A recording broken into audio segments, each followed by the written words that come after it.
अंधेरे की आवाज रात का तीसरा पहर था। गांव के सारे लोग गहरी नींद में थे। चारों ओर सन्नाटा पसरा हुआ था। गांव के बाहर एक पुराना टूटा फूटा हवेली था जो कई सालों से खाली पड़ा था। उस हवेली के बारे में कहा जाता था कि वहां आत्माएं रहती हैं। गांव के लोग उसे अंधेरे की हवेली कहते थे और शाम ढलने के बाद वहां जाने की हिम्मत कोई नहीं करता था। रामू, गांव का एक नवयुवक, हमेशा इस हवेली की कहानियों को बकवास समझता था। वह अपने दोस्तों के साथ अक्सर उस हवेली के बारे में मजाक किया करता था। एक रात उसकी हिम्मत ने उसे उस हवेली में जाकर सच जानने की ठान ली। वह एक मशाल लेकर हवेली की ओर चल पड़ा। जैसे जैसे वह हवेली के पास पहुंचता, हवा की सर्दी और गहरा होती जा रही थी। हवेली के दरवाजे पर पहुंचकर उसने देखा कि दरवाजा आधा खुला हुआ है। भीतर घोर अंधकार छाया हुआ था। रामू ने मशाल जलाकर कदम भीतर रखा। हवेली की दीवारें जर्जर हो चुकी थीं और फर्श पर धूल की मोटी परत जमी हुई थी। अचानक उसने एक धीमी सिसकती आवाज सुनी।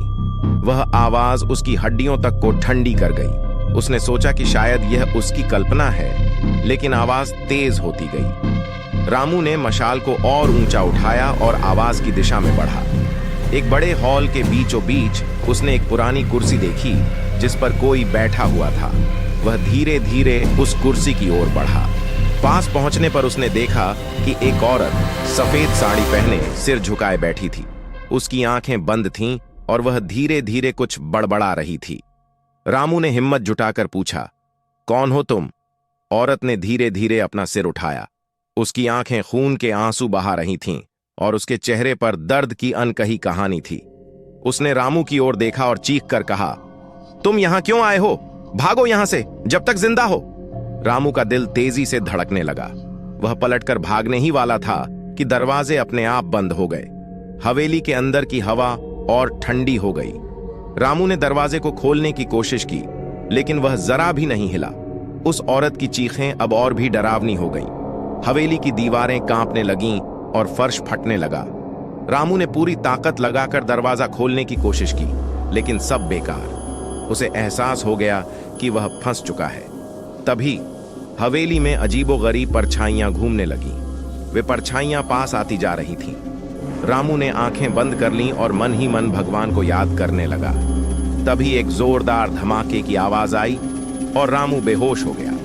जब उसकी आंखें खुलीं तो वह गांव के अस्पताल में था। उसके चारों ओर गांव वाले खड़े थे। सबके चेहरे पर चिंता और डर का मिला जुला भाव था।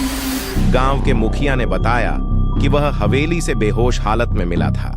कोई नहीं जानता कि उसे वहां किसने छोड़ा, लेकिन उसकी कहानी सुनकर सब सन्न रह गए। रामू ने अब तक का सबसे बड़ा सबक सीख लिया था।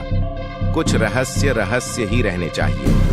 अंधेरे की हवेली के बारे में उसके अनुभव ने गांव वालों की कहानियों को सच साबित कर दिया। कोई भी अब उस हवेली की तरफ देखने की भी हिम्मत नहीं करता था। और हवेली, वह अब भी वहीं खड़ी थी और उसकी दीवारों में अब भी रहस्यमयी आवाजें गूंजती थीं। लेकिन कोई भी उस आवाज का स्रोत जानने की कोशिश करने की हिम्मत नहीं करता था। हवेली अब भी अपने अंधेरे रहस्यों के साथ गांव के बाहर खड़ी थी और रात की खामोशी में उसकी सिसकती आवाजें हवाओं के साथ मिलकर गांव वालों को डराती रहती थीं।